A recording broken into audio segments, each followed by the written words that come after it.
بسم الله الرحمن الرحيم. أعوذ بالله من الشيطان الرجيم. بسم الله الرحمن الرحيم. اللهم صل على سيدنا محمد وسلم. اللهم افتح لنا كتابك وسنة نبيك ظاهرا وباطنا، وارزقنا العمل بهما بذاتك المقدسة. يا ربي زدنا علما وفهما، يا كاشف المشكلات ويا عالم الخفيات، اكشف الحجب عن وجوهنا في هذا المعنى حتى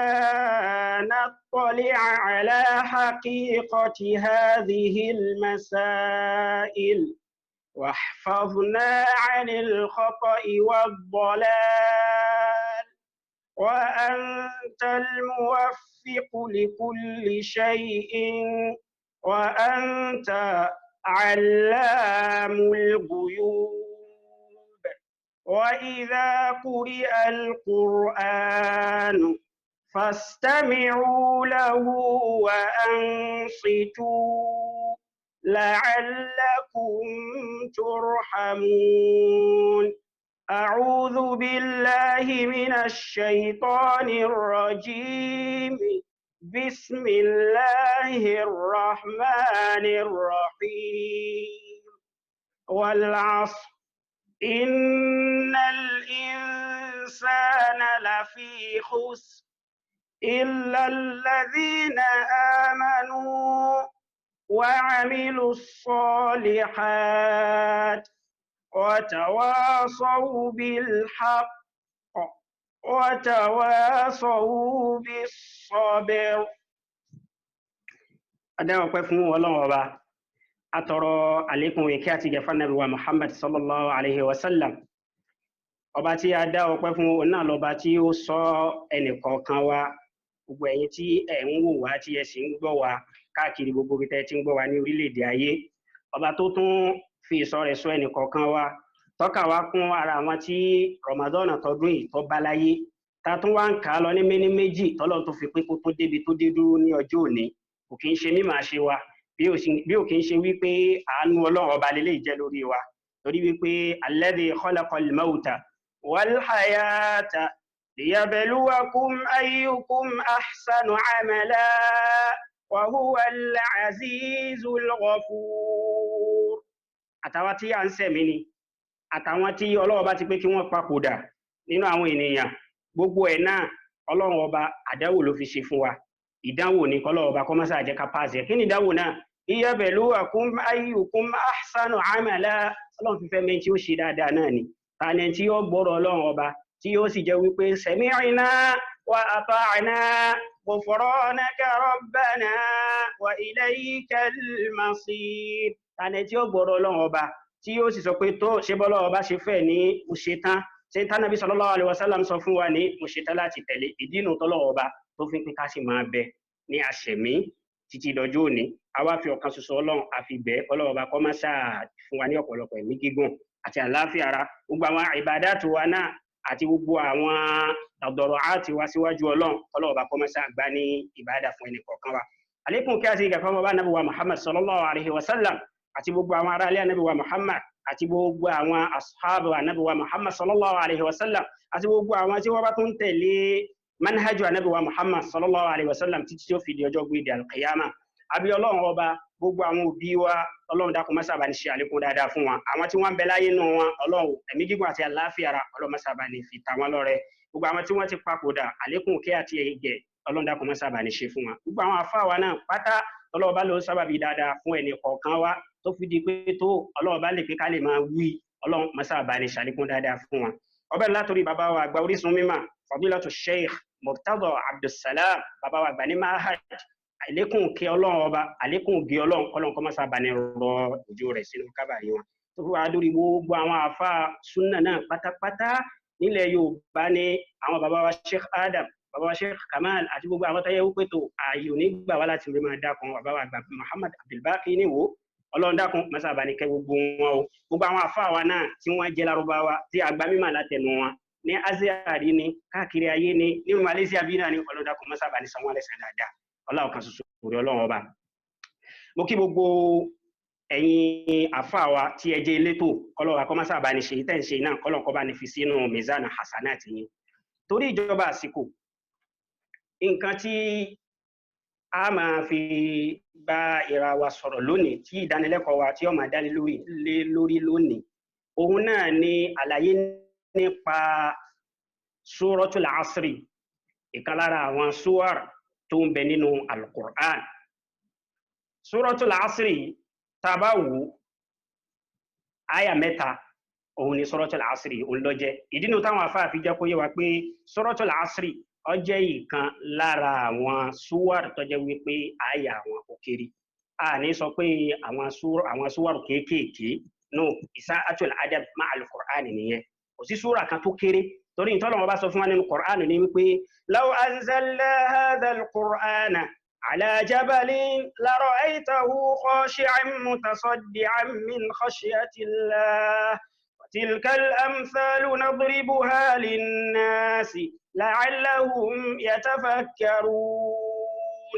Ọlọ́run ní al-Qur'ani yìí law anzalna hadha al-Qur'ana ala jabalin tá bá sọ kalẹ̀ sórí òkè kan ni èyíkéyìí nínú àwọn ayat tó bẹ nínú Qur'ani àbí èyíkéyìí nínú àwọn suwar tí bẹ nínú Qur'an Ọlọ́run ní tá bá fi lè sọ kalẹ̀ sórí òkè kan la ra'aytahu khashi'an mutasaddi'an min khashyati Allahi òkè náà yóò disappear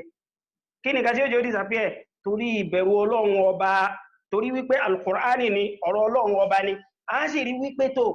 Ọlọ́run ọba ní àtọ̀dọ̀ Ọlọ́run ọba ní Qur'ani ti wá lafdhan wa ma'na gbólóhùn al-Qur'an àtọ̀dọ̀ Ọlọ́run ló ti wá ìtumọ̀ al-Qur'an àtọ̀dọ̀ Ọlọ́run ọba náà ló ti wá ìdínú tó bá jẹ́ pé tó Ọlọ́run ní tó wá sọ Qur'an kalẹ̀ sórí òkè kan la ra'aytahu khashi'an mutasaddi'an min khashyatillah òkè náà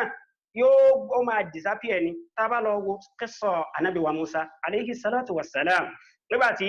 ó sọ fún Ọlọ́run ọba wípé òun fẹ́ rí Ọlọ́run ọba Ọlọ́run ní lan tarani ó lè rí mi walakin unzuru ila al-jabali ṣùgbọ́n tó in tó fún mọ̀ pé ò lè rí mi ó ní pé jẹ́ kí n kọ́kọ́ fún ọ ní ìdánwò kan unzuru ila al-jabali máa wo orí òkè tó ti ń bá mi sọ̀rọ̀ fa in istaqarra makanahu tẹ́mi Ọlọ́run ọba tí ń bá ṣe ìṣípayá tí ń ti ní nínú agbẹ́rẹ́ mi Ọlọ́run ọba tí ń bá ṣe hàn òkè yìí fa in istaqarra makanahu tókè yìí tó bá wá ní kápá àti dúró bó sì ṣe wà náà سوف تراني قولي من بنا موري فلما تجلى ربه للجبل جعله دكا وخر موسى صعقا فلما أفاق قال سبحانك تبت إليك إني كنت من الظالمين فتنوبة تفراري هاوكي اوكينا وشكيني او disappear او wálẹ̀ wàhọ́rọ̀ Musa sọ́ìkọ́ anábì Musa gan dákú so ìdínú tó fi jẹ́ wípé tó a gbọ́dọ̀ máa sọ wípé àwọn súwàr kéékèèké rárá àwọn kìsọ́rù súwàr àwọn súwàr tó yẹ pé àyà wọn kò gùn kò lámà sọ so tá bá wo Suratul Asri tí a fẹ́ ṣe àlàyé díẹ̀ nípa rẹ̀ fún ara wa yìí orúkọ rẹ̀ òun ni Surat al-Asri kí ni ìdí tí wọ́n fi ń pè ní ọgbà ọ̀rọ̀ al-Asri torí wípé gbólóhùn al-Asru ó wà nínú súrọ̀ yìí Ọlọ́run ní wal-'asri innal insana lafi khusr so ìdínú tó fi yẹ pé wọ́n wá sọ súrọ̀ yìí wọ́n sọ ní Suratu al-Asri bá wá lọ wò kí ni ìdí tí súrọ̀ yìí tó fi sọ̀kalẹ̀ fún Ànábì wa Muhammad sallallahu alayhi wa sallam ọ̀pọ̀lọpọ̀ àwọn súwàr nínú Qur'an ló jẹ́ pé ó máa ń sọ̀kalẹ̀ fún Ànábì wa Muhammad sallallahu alayhi wa sallam munajjaman hasbal hawadith ní ìbámu sí àwọn àṣẹlẹ̀ tó bá ń ṣẹlẹ̀ so a rí pé Suratul Asri yìí àwọn àfáà onímímọ̀ wọ́n jẹ́ kó yé wa wípé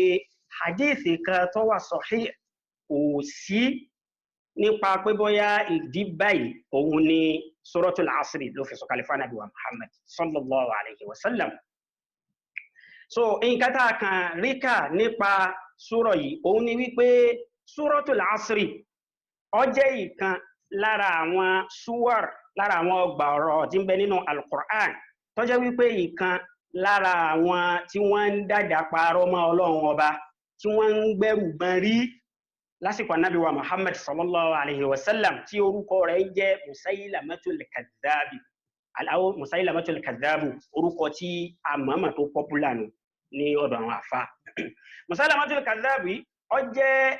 ìkan lára àwọn tí wọ́n bá Ànábì wa Muhammad sallallahu alayhi wa sallam tí wọ́n bá lò gbà. So Suratul Asri ọgbọ̀rọ̀ Suratul Asri ta fẹ́ tú yìí òun náà wà lára àwọn súwárì tó jẹ́ wípé Musailamatul Kadhabi ó gbìyànjú láti múrú rẹ̀ wá bóde nǹkan náà ṣe ṣẹlẹ̀. Musailamatul Kadhabi ó jẹ́ kan lára àwọn ọmọ ìran Bani Hanifa. So wọ́n sì ní wọ́n máa ń pè ní Ar-Rahman. So wọ́n dẹ̀ tún pé wọ́n máa ń pè ní Rahmanul Yamama. So Musailamatul Kadhabi òpùrọ́ ni ó jẹ́ tí máa padà oríṣiríṣi nǹkan ní máa ṣe ní nǹkan tí Ìsìlámù tó takò. Títí tó fi di wípé ó bá irọ́ rẹ̀ pípa àti iná rẹ̀ pípa débi pé ó ń ṣe ìdẹ̀áhù nubuwwa ó ń sàdádá parọ́ pé tó òun o ànábì Ọlọ́run lòun níbi tí ó gbẹ́rù gbọ́n rí dé. Níjọ́ kan ìkan lára àwọn akẹgbẹ́ rẹ̀ torúkọ rẹ̀ jẹ́ Amru ibn al-As. Ìṣẹ̀lẹ̀ yìí haditha yìí ó ṣẹlẹ̀ kó tó di pé àfáwà Amru ibn al-As wọ́n gba Islam ní o. So torí pé àfáwà Amru ibn al-As wọ́n padà gba Islam fima ba'd wọ́n sì jagun sójú ọ̀nà Ànábì wa Muhammad sallallahu alayhi wa sallam. Kódà wọ́n wà lára àwọn tó jẹ́ wípé tó ìtàn Islam ò lè gbàgbé wọn. Masalasi kan bẹ ní ìlú Qahira tí wọ́n máa ń pè ní Masjidu Amru ibn al-As níbi tí àṣà rẹ̀ tó lágbára dé ó wà lára àwọn tí wọ́n kọ́ mú Islam lọ sí ìlú Misr. So àfáwà Amru ibn al-As kó tó wá di wípé wọ́n gba Islam àwọn àti Musailamatul Kadhab wọ́n wá jọ pàdé níjọ́ kan. Musailamatul Kadhab ó wá ń sọ fún àfáwà Amru ibn al-As nígbà náà lọ tí àfáwà Amru ibn al-As àwọn náà sì wá ń kèfèrí wọn tí gba Islam. Ó wá ń sọ fún wípé tó madha unzila ala sahibikum kí wọ́n tún ti sọ̀kalẹ̀ fún ọ̀rẹ́ yín o èèyàn yín àbí ká sọ pé alá Muhammad kí ni Muhammad tún sọ pé wọ́n tún ti sọ̀kalẹ̀ fún o torí kó lè máa parọ́ oríṣiríṣi kálísà máa ń wí tí ẹ̀. Amru ibn al-As ó wá ń sọ fún Musailamatul Kadhab tí wọ́n jọ wà ní kàtígórì kan náà ńgbà náà tí wọ́n sì jọ ń jẹ́ ẹlẹ́bọ ńgbà náà. Ó wá sọ fún pé tó unzila alayhi suratun balighatun wajiza ọgbà ọ̀rọ̀ kan ni ó tún sọ pé wọ́n tún ti sọ̀kalẹ̀ fún o. Súra yìí sì ní balighatun ọ̀rọ̀ tó kó sínú ó ní bàlágà nú gan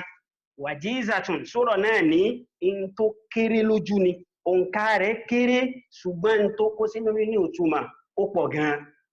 Amru ibn al-As ọ̀sọ̀bá fún Musailamatul Kadhab. So àfáwà Amru ibn al-As ó wá ka Suratul Asri ó kà fún Musailamatul Kadhab pé tó in tí Muhammad tó sọ pé wọ́n sọ̀kalẹ̀ fún lílé yóò ní Musailamatul Kadhab wí ló bá dorí kodò fúngbà díẹ̀ àwọn àfáà kan ní ó dorí kodò fún bí wákàtí kan ìgbà tí ó gbórí sókè báyìí àwọn adán rẹ̀ tí máa pa àtàwọn aṣẹ́bú tí máa ṣe lọ́ba ni tó ọ̀pọ̀dé òtí tó mithlaha unzila alayya mithluha irú rẹ̀ náà ti sọ̀kalẹ̀ fẹ́mi náà wọ́n ti gbé wá fẹ́mi náà báyìí lọ́ba ń kà lọ́ba ní ya waburu wa ya waburu innama anta udhunanu wa sadirun wa sa'iruka hafuzun naqrun ó ní ya waburu mo pe ìwọ waburu àwọn àfáà jẹ́ kó yà pé waburu ẹranko kan ní tá a lè fi wé bí olóńgbò hajmu rẹ̀ sáìsì ẹranko náà ó tóbi ju eku lọ kò sì tóbi tó olóńgbò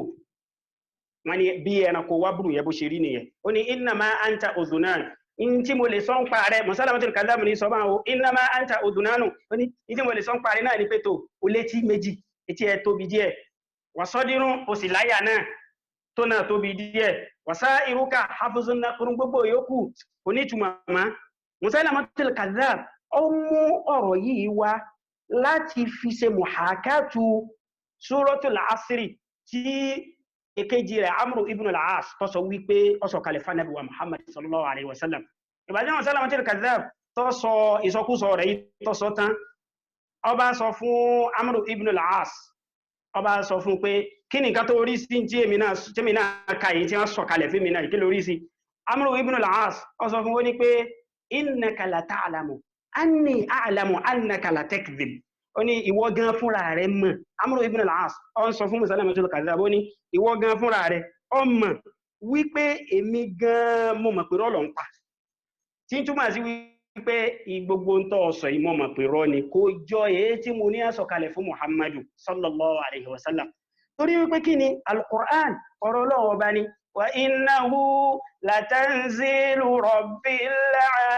alamin Ọlọ́run ní al-Qur'an yìí latanzilu rabbil alamin ọba tọ́rẹ́ kò lọ ṣẹ̀dá gbogbo tí ń jẹ́ ayé pátápátá àti tí mí bẹ́ àti tí mí bẹ́ ọba tọ́rẹ́ kò lọ ṣẹ̀dá wọn ohun ló sọ al-Qur'an kalẹ̀ nazala bihi ruhul amin malaika Jibril lọ́lọ́run ọba fi rán ala qalbika litakuna minal munzirin ó sọ kalẹ̀ fún Ànábì wa Muhammad sallallahu alaihi wasallam litakuna minal munzirin kó lè bá jẹ́ni tí ó máa kìlọ̀ fún àwọn ará Mákà àwọn ọ̀sẹ̀bọ Mákà àtàwọn Kùráìṣì àti fún gbogbo ayé pátápátá litunzira qawman ma unzira aba'uhum fahum ghafilun kó lè bá máa kìlọ̀ fún wọn pé tó èyí tí àwọn ànábì tí wọ́n ti wá síwájú tẹ́lẹ̀ tí wọ́n mú wá òun náà lèmi náà tún mú wá ani ibudullaha wípé ẹ máa jọ́sìn fọ́lọ́run ọba wattaquhu ẹ sì bẹ̀rù Ọlọ́run ọba ẹ sì tẹ̀lé àṣẹ tí mo bá ń pa fún yín o ní tí mo bá sọ fún pọ́lọ̀ ní ẹ ṣe ohun ni ẹ ṣe o ní tí mo bá lọ́lọ́ ní ẹ má ṣe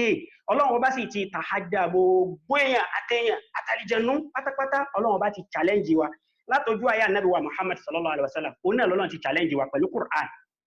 Ọlọ́run gbé Ànábì dìde nínú ìran Quraishi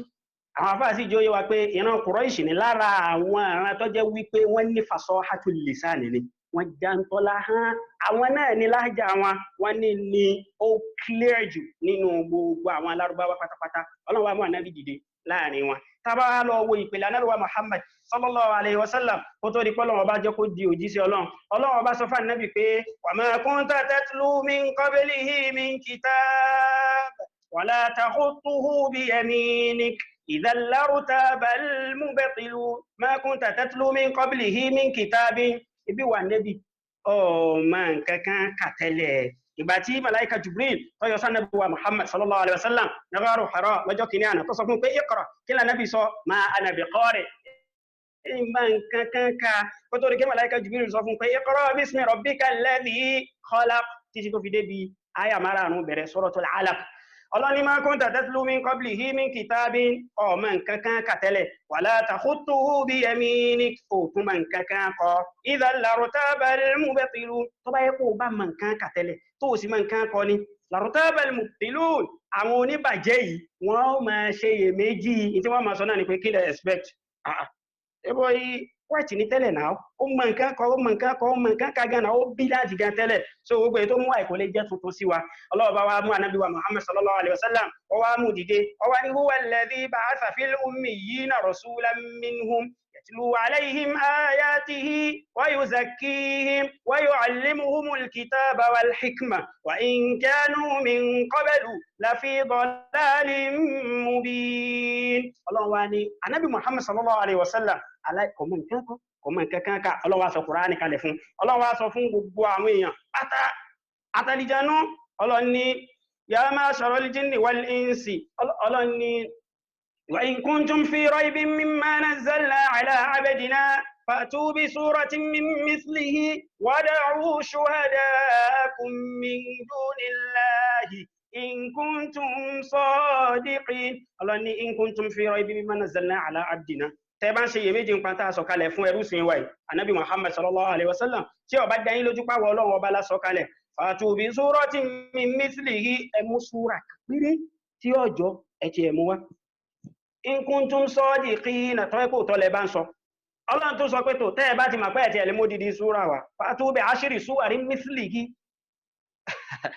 Allahu akbar ẹmú súra mẹ́wàá wá ẹmú odidi ẹ̀wá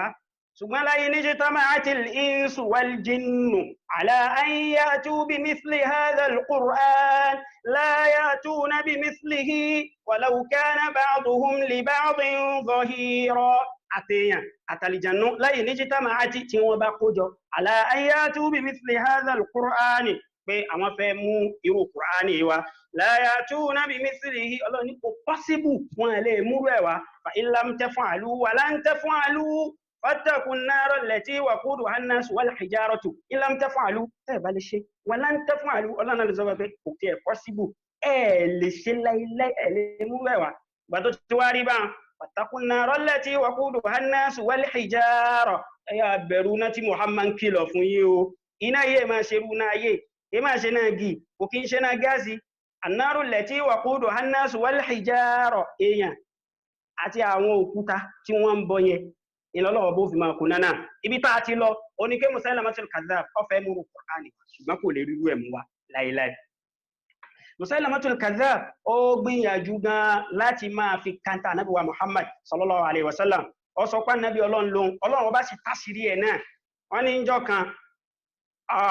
ojú ń dun arákùnrin kan wọ́n bá gbé lọ bá Musailama pé tó ṣe bí Ànábì Ọlọ́run ni ọyá ìwọ náà tí ẹ bá wa ṣàdúrà sójú ìlà Musailama ó wù ìkúwì tí ó wì ọbẹ̀ tọ́ sí ojú arákùnrin náà báyìí ìkejì náà sì fọ́ wọ́n tó níjọ́ kan odò kan kò súnmi àbí ó ti ẹ súnmi díẹ̀ odò omi yẹn ò pọ̀ wọ́n bá lọ kí Musailama pé tó ẹbọ́n sọ pé Ànábì Ọlọ́run ni ó wá bá wa ṣàdúrà sómi ó tiẹ̀ máa sùn ìgbà tí ó ṣàdúrà sí lodò bá gbẹ ní ọba yọ nǹkan kan mọ́ àtàwọn oríṣiríṣi nínú àwọn nǹkan tí Musailamatul Kadhdhab tó dánwò àti bọ́lọ̀ ọba bó ṣe tú nírọ́ Musailamatul Kadhdhab wá ní ó kú ní asru khilafa Abubakar Siddiq radiyallahu anhu ní ogun Ma'rakatul Yamama ní ọdún kejìlá tí Ànábì wa Muhammad sallallahu alaihi wasallam tó sì hijira òun ni arákùnrin náà èló kú arákùnrin tó sì pààyẹ òun náà ni as-sahabiyul jalil Wahshiyu ibn Harb ẹni tó pa nìyẹn Wahshiyu ibn Harb yẹn òun náà ni arákùnrin tó pa amun nabiyyi sallallahu alaihi wasallam tí ṣe Hamza so òun ló pa Hamza ní ojú ogun kó tó di pọ́ gba Islam kó tó di pé Wahshiyu yìí ó gba Islam ní o ìgbà tó wá gba Islam tán tó tún lọ sójú ogun òun náà ló pa Musailamatul Kadhdhab ó wá máa ń sọ wípé tó òun o qataltu khayran nasi fil jahiliya nígbà tó òun ò tí gba Islam òun ṣe kò ń gẹ́ àti òun ṣe sábàbí láti pẹ́ tó lóore kó tó di pọ́ gba Islam láwọn ojú ogun tó ń lọ wa sharran nasi fil Islam ìgbà tó wá tó di mùsùlùmí tán Ọlọ́run tó wá lòun ní sábàbí láti pa ẹni tó yẹ pé ó burú gan nínú àwọn èèyàn kù náà ni Musailamatul Kadhdhab lára àwọn láti ń bẹ fún Suratul Asri tí a fẹ́ tú fúnra wa yìí òun náà ni wípé àríkà nínú hadith àbí nínú athar wípé wọ́n ní àwọn sọ̀hábà Ànábì wa Muhammad sallallahu alaihi wasallam tí wọ́n bá pàdé ara wọn wọ́n ní wípé wọn kì í pínyà bóyá pàdé àpéjọpọ̀ kan àbí pàdé ara wọn lọ́nà wọ́n wá ń sọ̀rọ̀ wọ́n ní wípé wọn kì í pínyà tí ó fi di wípé wọ́n máa ka Suratul Asri fúnra wọn tí wọ́n bá pàdé ara wọn ọ̀rẹ́ àtọ̀rẹ́ wọ́n pàdé lọ́jà ni wọ́n pàdé inú ilé ni wọ́n lọ bẹ̀rẹ̀ wọn wò tí wọ́n bá ti fẹ́ túká wọ́n á make sure pé àwọn ka Suratul Asri kó tó di pé àwọn túká níbi tí wọ́n ti pàdé yẹn wọ́n ṣẹ̀ṣẹ̀ wá sálámà sí ara wọn kí wá nìdí tí wọ́n fi ń ka Suratul Asri kó tó di pé wọ́n pínyà níbi tí wọ́n bá ti pàdé ara wọn àpadà bọ̀ ń bẹ̀rùn so ìyẹn jẹ́ ìkan lára àwọn láti ń bẹ fún Suratul Asri yìí ìkejì lára nǹkan tá a tún rí kà ó ní pé Imam wa Shafi'i rahimahullah ó ní wípé tó bá yẹ pé àwọn èèyàn bá ń ronú sí Suratul Asri yìí ni lawasi'atuhum aw lakafatuhum pé Suratul Asri tí wọ́n bá ronú sí dáadáa ni ó ti tó fún wọn láti fi sórí ilé láyé àti lọ́jọ́ gbé dàlà kìyàmà kí nìdí a máa mọ ìdí náà nígbà tá a bá ń tú Suratul Asri báyìí náà káwá lọ wo kí ni munasaba kí ni ìbáṣepọ̀ tó wà láàrin Suratul Asri àti sura tó síwájú ẹ̀ àti tó wà lẹ́yìn rẹ̀ tá bá wò bí wọ́n ṣe tó àwọn sura nínú Al-Qur'an sura tó síwájú Suratul Asri tá kàn òun náà ni Suratul Takasur sura tó tẹ̀lé Suratul Asri òun lè tí àwọn àfáà wa tí wọ́n tún fún wa lánàá kọ́lọ́kọ́ bá san wọ́n lẹ́san dára àti gbogbo àwọn àfáà wa tí wọ́n ti ń tú Qur'an fún wa láti bàtà àti bẹ̀rẹ̀. So ọ̀nà ni Suratul Humaza kí wá ní ìbáṣepọ̀ tó wà láàrin sura méjèèjì. Àwọn afáwá sì ti jẹ́ oyé wa pé tó tartibu Qur'an yìí ni tawqifi ni. Ànábì sallallahu alaihi wasallam lọ́lọ́run pa láṣẹ pé tó ibi báyìí ni kí wọ́n ṣe tó. Ànábì sì pa àwọn sàhábà láṣẹ pé tó sura báyìí ibi báyìí ni ẹ fi sí, àyà báyìí ibi báyìí ni ẹ fi sí. Kí wá ní ìbáṣepọ̀ tí ń bẹ láàrin wọn. Àwọn afáà jẹ́ oyé wa pé sura yìí Suratul Asri ta fẹ́ tú ó wà láàrin al-khasratayn ó wà láàrin àdánù méjì táwọn ọmọ ènìyàn máa wà. Khasaratan àwọn òfò méjì tí ó máa ṣe àwọn èèyàn tí wọ́n bá ṣọ́ra. Òun ni súrọ̀ yìí ìlọ́wà wá lọ́lọ́wọ́ bá fi sáàrin wọn pé tó bó làwọn èèyàn ṣe wá wà nínú àwọn òfò àdánù ìparun méjèèjì yìí Ọlọ́run wá fi súrọ̀ ó fi ṣàlàyé ẹ̀ fún wa. Kí ni khasara alákọ̀ọ́kọ́? Ọlọ́run ní alhaakumut takathur àádà alẹ́ ayé ó ti kó àìrójú báyìí. Àádà mo fẹ́ lówó, mo fẹ́ lọ́lá, mo fẹ́ bímọ, ìmà tí ìkọ́lé, iṣẹ́ tí mo ń ṣe ìkọ̀dá tó jẹ́ tún gbìyànjú sí, mo fẹ́ ṣe gbá, 1 million péré mo ní lákàntì, at least èmi náà gbọ́dọ̀ di mílíọ̀nìyà là, kí tó di mílíọ̀nìyà mo gbọ́dọ̀ níbi 10 million, ìgbákan àwo kan. Alhaakumut takathur àádà alẹ́ ayé ó ti kó àìrójú báyìí hatta zurtumul maqabir tí tó fi wá di pé wọ́n tì yín bọnú èpè. Ìmọ̀ wá tì yín bọnú èpè tán kọ́ táwọn màláíkà wá ń sọ fún yín wípé laqad kunta fi ghaflatin min hadha wa kashafna anka ghita'aka fabasaruka al-yawma hadid. Laqad kunta fi ghaflatin min hadha ó ti fọ́nú fọ́ra kúrò nípa kú ó ti gbàgbé kọ́ padà kú ó padà wá bá wa. Kashafna anka ghita'aka báyìí ibi ó ti kú gbogbo gàgá tó bú ọ lójú ó ti ká lójú ẹ báyìí. Fabasaruka al-yawma hadid ojú rẹ̀ ti wá là kedere báyìí. Khasara alákọ̀ọ́kọ́ nù. Ọlọ́run ti sọ fún wa nínú Qur'an Ọlọ́run ní ya ayyuhal ladhina amanu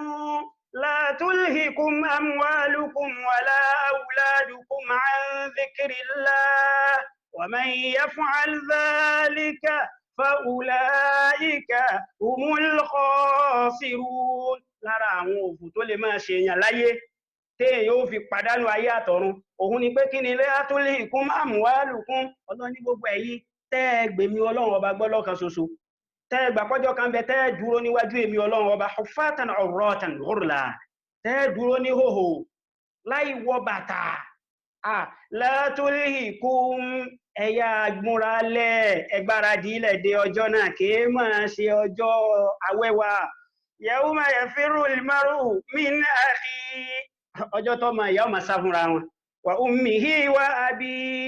ọmọ ọmọ sá fún ìyá rẹ̀ yọ ọmọ sá fún bàbá rẹ̀ bàbá sá fún ọmọ náà sá fún ìyá wa sahibatihi wa bani ọkọ sá fún ìyàwó bàbá sá fún àwọn ọmọ rẹ̀ torí pé kí ni likulli imri'in minhum yawma idhin sha'nun yughni kálukú yóò tó lẹ́rù wọn máa ní tèmi tó mi lẹ́rù má dìkún tèmi tó mi lẹ́rù má dìkún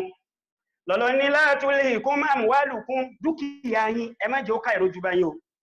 wala awladukum àwọn ọmọ yín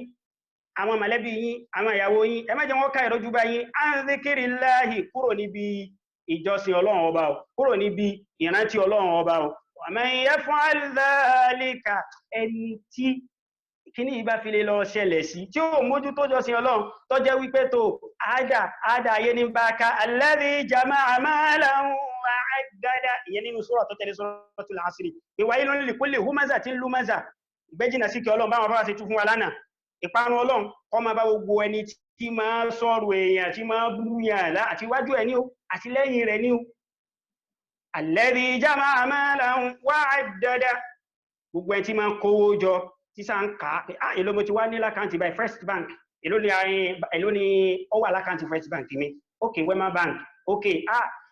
Zenith Bank ó yẹ ká tún lọ open àkáǹtì kan síbẹ̀ náà ọwọ́ à ń kà á àwọn nǹkan ìlú wa ká èrò ojú bá títí tó fi wá di pọ́ wá kú kalla la yunbadhanna fil hutama iná hutama ní ó padà gbẹ̀yìn nínú onítọ̀hún òun ní ó padà kángun ọ̀rọ̀ ẹ̀ sí nígbà bá ti wọnú sàárè tán pé hatta zurtumul maqabir ara àwọn ọ̀nà téèyàn lè gbà sórí burúkú láyé tí ó fi bọ́ sínú òfò tí ó bọ́ sínú àdánù òun náà ni kéèyàn tó máa jọ́sìn fún nǹkan míì lẹ́yìn Ọlọ́run torí pé ara àwọn tọ́lọ́wọ́ bá sọ pé wọ́n ó pàdánù wọ́n ó pòfo lọ́jọ́ gbé kìyàmà òun náà làwọn tí a bá tó ń jọ́sìn fún nǹkan míì lẹ́yìn Ọlọ́run Ọlọ́run ní man yabtaghi ghayra al-islami dinan ẹ ń bá fi lè lọ jọ́sìn fún nǹkan míì àbótí ẹ̀wọ́nà míì láti fi máa jọ́sìn fọ́lọ́n yàtọ̀ sọ́nà ìsìláàmù falan yuqbala minhu Ọlọ́run ò ní gbà lọ́wọ́ ẹ̀ wa huwa fil akhirati minal khasirin á rí pé kò sọ́rọ́nù lọ́lọ́wọ́ bá tó fi ròyìn àwọn ayúná ọlọ́láwọn náà wọ́n sófò khusranan mubina lófò tí ó fojú hàn lára rẹ̀ bákan náà Ọlọ́run bá sọ fún wa Ọlọ́run ní la'in ashrakta la yahbatanna 'amaluka wa la takunanna minal khasirin bọ́ bá fi lè lọ ń ṣẹbọ tó ń jọ́sìn fún nǹkan mi lẹ́yìn Ọlọ́run ọba Allah la yahbatanna 'amaluka gbogbo sẹ́ẹ̀rì rẹ̀ ni ó bàjẹ́ òun kírun àwọn oníṣọ́ọ̀ṣì ó tún dé ó tún tẹ̀lé wọn àwọn aláwo òde ó tún tẹ̀lé wọn ọwọ́ ẹlọ́lọ́nkan náà lájọ́ ń sìn ọjọ́ra wọn o la yahbatanna 'amaluka gbogbo sẹ́ẹ̀rẹ̀ ti bàjẹ́ wala takunanna minal khasirin tó bá fi lè lọ tètè túbá kú dúró sójọ́ nẹ̀sì islami kọ́ ọmọ Ọlọ́run ọba lọ́kan kọ́ tẹ̀lé àṣẹ Ànábì Muhammad sallallahu alaihi wasallam la takunanna minal khasirin kọ́ wà náà àwọn tí yóò pòfo tí wọ́n pàdánù tọwọ́ wọn ó bólẹ̀ lọ́jọ́ ìgbéda al-qiyama ìyẹn ni munasaba tó ń bẹ láàrin ìyẹn ni ìbáṣepọ̀ tó wà láàrin suratul asri tá fẹ́ tún fúnra wa àti súrà tó síwájú ẹ̀ tí ṣe suratul takathur àti súrà tó tẹ̀lé tí ṣe suratul humaza náà káwá wọ inú tafsir suratul asri ọlọ́ni wal asri innal insana lafi khusr illa alladhina amanu وعملوا الصالحات وتواصوا بالحق وتواصوا بالصبر Ọlọ́run ní ẹ̀yà mi ní etí yín mo fẹ́ búra lórí nǹkan kankan tó ṣe pàtàkì ẹ jẹ́ á wò kí President Muhammadu Buhari kọ́lọ́n kó bá ní ṣàlékún dáadáa fún wọn kó bá ní túbọ̀ tọ́ wọn sójú ọ̀nà dáadáa kó bá ní fẹsẹ̀ wọn rinlẹ̀ tí Muhammadu Buhari tí wọ́n bá fẹ́ mú ọ̀dà kan wá só nídìí kí wọ́n tún búra kí president wá fẹ́ give ọ̀dà kan kí president tún wá búra pé wallahi I will punish you ṣé mọ̀ pé onítàn yóò jẹ ìyà dé àmì yóò jẹ ìyà dáadáa torí pé kí wọ́n mọ̀ wùlẹ̀ búra gan ìkápá gbogbo ọ̀nà tí wọ́n fi fìyà jẹ ń tàn ní bẹ ní kápá àwọn ká tó wá sọ pé wọ́n búra Ọlọ́run ọba tó wá dá wa Ọlọ́run bá tún wá ń búra lórí nǹkan kankan láti mọ̀ pé nǹkan náà ó ṣe pàtàkì púpọ̀ àfi ká tẹ́tí wa gẹ́gẹ́ bí àfáwà Abdullah ibn Mas'ud gẹ́gẹ́ bí wọ́n ṣe sọ pé tó táwọn bá gbọ́ ní ìdáhù nínú Qur'an tọ́lọ́ ni yá ayyuhan nas yá ayyuhal ladhina amanu yá mo pè yín èèyàn mo pè yín tẹ́ gba èmi Ọlọ́run bá gbọ́ àfáwà Abdullah ibn Mas'ud ní àwọn ya tẹ́tí bẹ̀lẹ̀ jẹ́ torí wípé kí ni àwọn ti mọ̀ pé ìdá kọjá wípé Ọlọ́run bá fẹ́ pa wá láṣẹ nǹkan kan tá a ṣe táàfi sórí lẹ́yà àti lọ́jọ́ gbẹ̀rẹ̀ kìyàmà àbíkọ́ ẹgbẹ́ Ọlọ́run fẹ́ kọ̀ nǹkan kan fún wa pé tó ẹ má ṣe nǹkan báyìí ó táàfi rèrè jẹun wájú Ọlọ́run bẹ́ẹ̀ náà wà ní ìbúra yìí Ọlọ́run ní wal asri mo fi al-asru mo fi búra tábà lọ wò ìbúra yìí tẹ́yà bá fẹ́ búra ọmọ ní àwọn orígun àkọ́kọ́ ni pé tó ẹni tó fẹ́ búra gangan al-muqsim òun náà ni Allah subhanahu wa ta'ala Ọlọ́run bá ń búra al-muqsamu bihi kí la fẹ́ fi búra òun náà ni al-asru àti ìsọ̀túnmà al-asru Ọlọ́run bá fi búra al-muqsamu alayhi kí Ọlọ́run bá ń búra lé lórí innal insana lafi khusr adatul al-qasam kí ni nǹkan tí Ọlọ́run bá fi búra kí ni yàní harful qasam adatul qasam irinṣẹ́ tọ́lọ́run bá fi búra òun náà ni wà àwọn irinṣẹ́ tá fi máa búra wọ́pọ̀ àlèlówà àlèlótà tallahi àlèlóbà billahi nǹkan kàbá yẹn ṣá so lọ́dọ̀ ẹ̀yin àfáwà jẹjẹ bẹ́ẹ̀ ṣe kọ́ wa Ọlọ́run bá wá búra níbi bí Ọlọ́run ní wal asr àwọn àfá wọ́n sọ̀rọ̀ tó pọ̀ nípa ìtumọ̀ kẹlima al-asru àfáwà Abdullah ibn Abbas turjumanul Qur'an àti àfáwà Mujahid àfáwà Al-Hasan àfáwà Qatada wọ́n sọ wípé al-asru tọ́lọ́wọ́ bá sọ láàrin wọ́n ní túnmà rẹ̀ ní pé kí ni ad-dahru ìgbà àṣẹ pé wal asru mo fi ìgbà búra Ọlọ́run fi ìgbà búra wọ́n ní kí nìdí tọ́lọ́run ọba fi ìgbà búra torí wípé kí ni Ọlọ́run ọba fẹ́ náà bá wa ó fẹ́ sí wa létí nípa pé tó àwọn àsìkò máa ń yí o ìgbà máa ń yí wa tilkal ayyamu nudawiluha bayna an-nas ìgbà kò tọ́lọ bí òréré àwọn ìgbà mẹ́wàá àwọn ìgbà mẹ́jọ kan sí bẹ̀tọ́ pé ọmọ ẹ̀dẹ́ ènìyàn ò lè mórí bọ́m̀bẹ̀ ìgbà kan bẹ tó lálàáfíà ìgbà kan bẹ tó níní ìgbà kan bẹ tó pé ó rẹ̀ jíjẹ múmu ó la rísìkì ìgbà kan bẹ tó pé ò ní ìgbà kan bẹ tó yí ọjọ́ wípé ó ráyè ìgbà kan bẹ tó ní ráyè àti bẹ́ẹ̀ bẹ́ẹ̀ lọ àti wípé Ọlọ́run ọba ó fẹ́ jẹ́ ká mọ̀ kí ni àwọn dalalat àwọn àmì tó ń fi síbi àsìkò torí pé Ọlọ́run ọba sọ fún wa nínú Qur'an Ọlọ́run ní inna fi khalqis samawati wal ardi wa ikhtilafil layli wan nahar la ayatin li ulil albab Ọlọ́run ní ṣé ẹ ronú sí ẹ wo bí mo ṣe ṣẹ̀dá sánmà méjèèje bi ghayri amadin tarawunaha ṣé bẹ́ẹ̀ mi mo gbé sánmà méjèèje dúró tẹ́ẹ̀sì rópò kankan tí mo fi gbé dúró ṣé ẹ wòye sílẹ̀ ni ṣé bẹ́ẹ̀ mi mo gbélẹ̀ dúró so waja'ala fiha aqwataha mo sì fi gbogbo àwọn nǹkan tẹ́ máa jẹ mo fi tẹ́ máa mo fi síbi ilẹ̀ náà wal jibala arsaha mo fi àwọn òkè mo fi múlẹ̀ náà dúró kó má bàa máa mì máa yín lẹ́sẹ̀ ṣé ẹ wòye sí ni ẹ dákun ṣé ẹ wòye sí ara yín gangan wa fi anfusikum afala tubsirun ẹ wòye sí ara yín ẹ wò bí mo ṣe dá yín bal yanzuril insanu mimma khuliqa wo bí tí mo ti dá ọ ìwọ tó ń ṣe yànga sí mi Ọlọ́run ìwọ tí wọ́n ní òkírun tó nírun bò ìwọ tí wọ́n ní ọmọ kan ṣoṣo kọ́ ọmọ lọ́ọ̀bá lọ́kan ṣoṣo kọ́ ọmọ lọ kọ́ ọmọ ṣẹbọ mọ́ kó yọ zàkà owó rẹ kó gbààwẹ̀ Ramadan tó ní àwẹ̀ obìnrin Ọlọ́run làwẹ̀ ìyàwó Ọlọ́run ní ìgbọ́dọ̀ gbà ó ti gbàgbé bí tí mo ti dá ọ ni falyanzuril insanu mimma khuliqa min ma'in dafiq níbi omi lọ́gbọ́lọ́gbọ́ ṣebí ni mo ti dá ọ tó ti gbàgbé ni خلق السماوات والأرض أكبر من خلق الناس ولكن أكثر الناس لا يعلمون ìṣẹ̀dá sánmà méjèèjì àti ilẹ̀ méjèèjì gan ó lágbára ju bí mo ṣe dá yín lọ náà wala ya'lamun ṣùgbọ́n tó ronú sí mọ̀ Ọlọ́run ọba ó fẹ́ ká ronú sí àwọn nǹkan tó ń bẹ nínú ìgbà ìdínú tọ́lọ́run ọba tó fi ìgbà tó fi búra àwọn kan tó sọ wọ́n sọ fún wa nítumọ̀ al-asru wọ́n lò ní al-laylu wan-nahar ọ̀sán àti òru gẹ́gẹ́ bá a ṣe kà waqtilafil layli wan-nahari bí òru àti ọ̀sán bí wọ́n ṣe ń gba iṣẹ́ fúnra wọn wa ja'ala ash-shamsa wal-qamara da'ibayni àtọ́yí àwòrán àti òṣùpá àwọn méjèèjì wọ́n ń gbaṣẹ́ fúnra wọn ni so Ọlọ́run ní ṣé ẹ wòye sí ni wọ́n jẹ́ kó yé wa wípé ọ̀sán àti òru ìlọ́lọ́run ọba ìlọ́gbà lérò pẹ̀lú àlàásírù láàrin àwọn kan tó sọ báwọn àwọn kan tó sọ wípé àlàásíyù ni òun náà ni ìtọ́ wà láàrin zawalu shams wa ghurubiya ìgbà tó rọ̀ bá ti yẹ̀ tàrí títí tí dìgbà tí oòrùn ọba fi wọ̀ wọ́n ní tí ń jẹ́ àlàásírù nù àfáwà Hasan àti àfáwà Qatada wọ́n tó sọ bẹ́ẹ̀ náà so àwọn kan tó sọ wípé in tó Ọlọ́run bá gbà lérò láàrin ẹ pé al-asru láàrin ẹ òun náà ní salatul asr ìrun àlásàrì gangan wọ́n ní Ọlọ́run bá gbà lérò so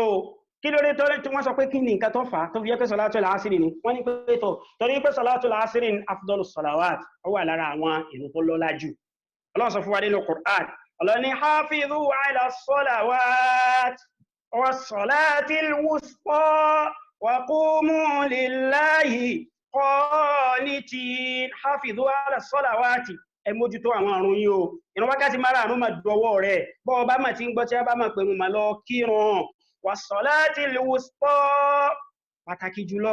ìrun tó wà láàrin gbùngbùn ọdọwọ́ rí o a rí kọ́ wákàtí márùn-ún la máa kí lójúmọ́ méjì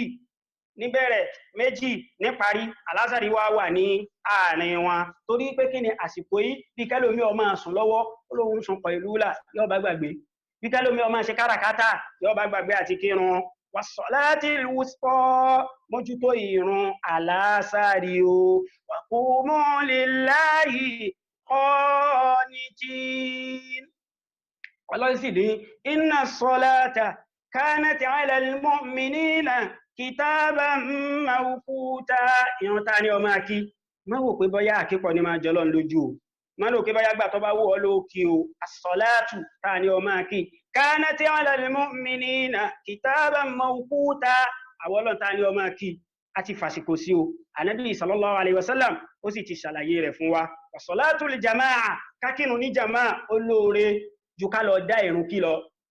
pẹ̀lú ládàá 27 má sì lérò kẹtẹ́ bá sọ pé ládàá 27 wọ́n wà á kà pé 1 2 3 ọlọ́run ọba nìkan ló mọ òdiwọ̀n ládàá kọ̀ọ̀kan o so ìyẹn jẹ́ ara àwọn kan tí wọ́n tún sọ nípa ìtumọ̀ al-asru àwọn kan tún sọ pé tó ìtumọ̀ al-asru òun ni pé kí ni asru nabi sallallahu alayhi wa sallam àsìkò anabi muhammad sallallahu alayhi wa sallam wọ́n ní torí pé àsìkò tánàbí ìsẹ̀mí lọ́wọ́ wọn lò náà ló lóore jù nínú àwọn àsìkò khairul qurun qarni so gẹ́gẹ́ bá anabi wa muhammad sallallahu alayhi wa sallam gẹ́gẹ́ bó ṣe sọ so àwọn kan tún sọ pé ìtumọ̀ rẹ̀ ni pé wa rabbil asr pé tó mo fẹ́ ọba tó ní àsìkò mo fi búra náà tábà wá wò lọ tá àwọ̀ bọ̀ pẹ̀lú gbogbo tí wọ́n sọ yìí á rí pé tó gbogbo ẹ̀ náà ló ti kó jọ pé ìgbà ìlọ́lọ́run ọba ló fi búra kí wá lọ́lọ́run ọba ń búra lé lórí ọba tó dèmi àti ẹ ó ń búra ìwọ náà ó yẹ kó o ti mọ̀ pé ìtọ́lọ́run ọba ń búra lé lórí ìyẹn tó lágbára gan ni o àfi káwà very very careful fún nǹkan náà ọlọ́ni ẹ̀tẹ́ tí yín kẹ́ ẹ gbọ́ wal asri mo fi ìgbà mo fi búra tábà wá wò ọlọ́run fi gbà búra ìjẹ́wọ̀ àtẹ̀mí àwọn èèyàn ṣe alẹ́tọ̀ láti máa fi irú nǹkan báyìí láti máa fi búra táwa bá fẹ́ búra bóòlù Ànábì sallam ló ṣe pé káwa máa búra àwọn àfáà jẹ́ kó yé wa gẹ́gẹ́ bí kàtà Ànábì wa Muhammad sallam tó sọ fún wa nínú hadith pé àwọn èèyàn alẹ́tọ̀ àti fi nǹkan kan búra àfọlọ́run ọba nìkan Ànábì sallam Ànábì ní man kana halifan ẹni tó bá fẹ́ búra alámà rí bákan náà gidá pọ̀ fẹ́ búra lórí nǹkan kan falyahlif billah ọlọ́run ni ó fi búra aw liyasmut kọ́ ya dákẹ́ ẹnu ẹ̀ Ànábì sallam tó sọ nínú hadith kan tó dẹ̀ jẹ́ hadith sahih Ànábì ní man halafa bi ghayri Allah ẹ̀ ń bá fi nǹkan kan búra yàtọ̀ sọ́lọ́run faqad ashraka ó ń tàn ó ti ṣẹbọ ẹlẹ́bọ ni ó tẹ̀ jẹ́ pé àwọn ṣíríkù ó pín sí màrọ́tì gẹ́gẹ́ bá wọn fà wá bí wọ́n ṣe ṣàlàyé ẹ̀ fún wa ṣùgbọ́n lára àwọn ẹbọ òun náà sá ni pé tó òun fi nǹkan míì búra ara àwọn ẹbọ ni ẹlòmíì wà lè wọ́n fẹ́ máa béèrè pé tó ẹ dákun ṣé mo lè fi kàábà búra náà kàábà ilé ọlọ́ni kí n kà sọ pé tó mo fi kàábà búra gẹ́gẹ́ bó ṣe wọ́pọ̀ láwùjọ wa rárá o àìfi kàábà búra o tó o bá fẹ́ búra ó ṣe ìdọ́fà kàábà sọ́dọ̀ ọlọ́run ọba tó ní ni ó ṣe àfitì kàábà sọ́dọ̀ ọlọ́run ọba tó ní torí pé kí ni kàábà gangan kò jẹ́ àgbọ́dọ̀ fi búra ọlọ́run ọba tó ní kàábà lálẹ́ fi búra ó lè sọ pé tó wa rabbil kàábà mo fi ọba tó ní kàábà mo fi búra ìjà lè fi ànábì sallallahu alaihi wasallam ànábì gan bó ṣe tó sáà lè fi búra àlè fànábì búra kọ́ wá sọ pé mo fànábì búra ẹbọ ní ó tẹ̀ yẹ pé ó wà muntashir láàrin wa ó fún káyín tó kọ́mọ̀ ní láwùjọ àwa Yorùbá ká máa fọ́ kẹ́yìn mo fànábì búra mo fànábì búra ànábì gan ní la amliku li nafsi tọ́rọ wà lánàfà in lè sàǹfààní kankan fúnra mi in sì lè ṣe aburú kankan dànù fúnra mi ànábì tí wọ́n sọ pé òun fi ń búra tó fẹ́ máa gbèjà ṣẹfà ànábì náà ló ní man kana halifan ẹ̀ ń bá fẹ́ búra falyahlifu billahi ọlọ́run ni ó fi búra aw liyasmut tàbí kọ́ ọ̀dà kí ànábì ò ní òfin búra mọ́fà ànábì búra tó o bá fẹ́ ṣe bẹ́ẹ̀ ọ wà á ṣàfihàn ànábì sọ́dọ̀ ọba tó ní ànábì ni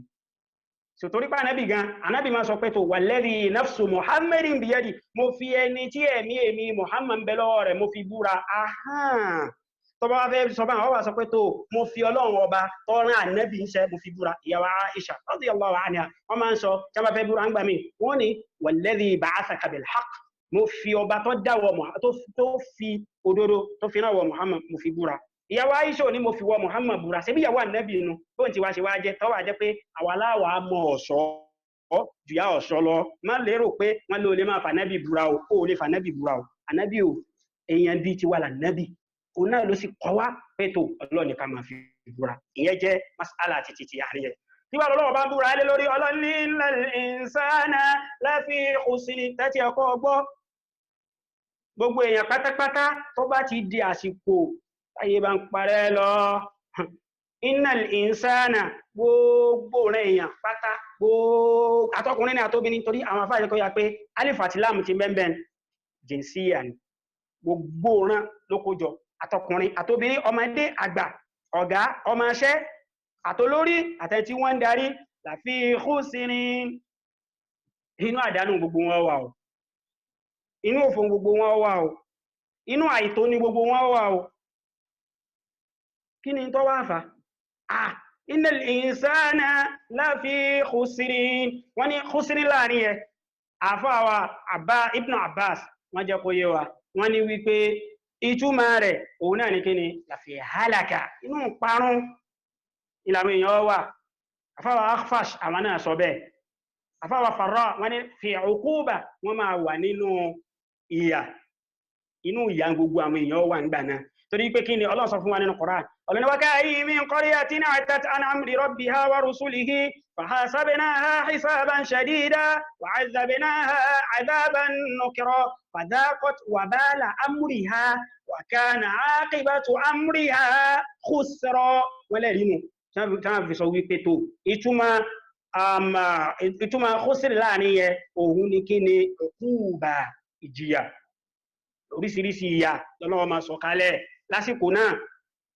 àwọn èèyàn máa wà nínú òfò wọ́n máa wà nínú àdánù ẹjí nínú káràkátà onísàlùbáríkà lọ títí má onísàlùbáríkà títí ń bí ọmọ má ẹ̀ní rí jọ́ máa tẹ́yìn lọ́rùn lára àwọn ìyàwó má ọmọ máa ṣe bàbá ìyàwó ní gbọ́rọ̀ sọ́kọ lẹ́nu má àwọn èèyàn máa rìn hòhò wọn à ní tẹ̀lé tọlọ́run ọba má lásìkò náà innal insana láfi khusrin inú ọ̀ránù làwọn èèyàn wà inú tí ó máa bí ọlọ́run ọba nú ìlànà èèyàn máa ṣe èyí tọ́lọ́ ni wọ́n máa ṣe wọ́n ó jìnà sí èyí tọ́lọ́ wọn fẹ́ gangan làwọn wà á mú lọ́kùnkúndùn tí wọ́n máa ṣe ẹjẹ́ àwò bó ṣe wọ́pọ̀ láwùjọ wa báyìí ọtí mímu ó di tọrọ fọ́nkálé sìnà ṣíṣe kọjọjúmọ́ owó èlé gbígbà rìbá kọjọjúmọ́ olè jíjà kò nítumọ̀ àwọn ọmọ wọn gbọ́dọ̀ sóbi lẹ́nu mọ́ ìhòhò ó ti fọ́nká innal insana láfi khusrin ọlọ́ni gbogbo èèyàn pátápátá àtọkùnrin àtobìnrin àtọmọdé àtàgbà láfi khusrin àtolórí ni àwọn olórí ò ní bẹ̀rù ọlọ́run ọba máa wọn ní máa pé kullukum ra'in gbogbo yín pátápátá ládàáná jẹ wa kullukum mas'ulun 'an ra'iyyatihi wọ́n ti gbàgbé pọ́lọ́wọ́ bó bí àwọn léèrè pa àwa tọ́lọ́ ọba kú sí wọn lábẹ́ gbogbo àwa náà tí wọ́n sì tún darí náà àwa náà láfi khusrin inú òfò lọ́pọ̀lọpọ̀ ó tún wà ìtẹ́ ọ̀tọ́lọ́ ọba lọ́rùn lọ́pọ̀lọpọ̀ ó tún máa ṣe torí pé kíni wọn ní gbọ́rọ̀ sọ́lá wọn olórí lẹ́nu mọ́ àmọ́ náà wọ́n tún máa ṣe tọ́nà ọba ọ̀fẹ́ ni tọba wá wò khasara òfò àdánù kọwé èyí ó bólẹ̀ maratibu ni ó ní ìpele àwọn ìpele kan bẹ tọ́jọ́ wípé tó khusrun mutlaqun ìpele pọ́nbélé ni kó kó gbogbo ẹjọ́ sínú òun náà ní bí ẹni tó pàdánù láyé ń bí ó tún wá pàdánù lálẹ́ kìyàmá kọlọ̀kọlọ̀ wà ń bẹ̀ ó jìyà láyé ń bí orí jẹ orí mú ẹ̀ òbí ìlú ṣe rí amenities mélòó wọn là ní ṣé bó ṣe yẹ ó rínú èyàn tún wá ilẹ̀ sàfaradà kó wá mójútó sọ́sí ọlọ́run pé tó bọ́lọ̀ ọba ṣe kọtayé yìí ní kí tàlìkìyàmọ̀ ọsá máa bọ̀ ẹbọ̀ lọ́wọ́ tàlìkìyàmọ̀ tún wá lọ bọ́ òfò pọ́nbélénù àdánù pọ́nbélénù ẹlẹ́ẹ̀kejì òun náà ni àdánù tọ́jẹ́ wípé tó kìí ṣe pọ́nbélé tán gẹ́gẹ́ bí ẹni tọ́jẹ́ wípé tó yàní ó ń ṣe àwọn nǹkan díẹ̀díẹ̀ tọ́lọ̀ ọbọ̀ òfẹ́ ṣùgbọ́n lálìkìyàmọ̀ ọ̀rọ̀ rẹ̀ ó tó padà já sí àlìjánà bó jẹ́ pé yọ́ padà kọ́kọ́ jẹ ìyà àwọn ẹ̀ṣẹ̀ ọlọ́run ọba tó kọ́kọ́ dá ṣùgbọ́n àti kíní àti kejì kò sí ètò dá ń bẹ àfi kémi àti ẹ̀ka múra ká jìnà sí gbogbo tọ́lọ̀ ọba ọ̀fẹ́ ká sì mójútó tọ́lọ̀ ọba ń fẹ́ ọlọ́run ọba wá ń lọ nígbà tọ́lọ́run ọba sọ pé tó gbogbo èèyàn pátápátá láfi khusrin inú òfò inú àdánù inú tọ́lọ́run ọba ọ̀fẹ́ ni wọ́n máa ṣe wọn ní tẹ̀ láṣẹ ọlọ́run ọba máa sẹ́mà ẹ̀rọ ọmọ bà wá sẹ́mi náà ti wá wà nù wọn báyìí ọlọ́run ọba wa ṣàlàyé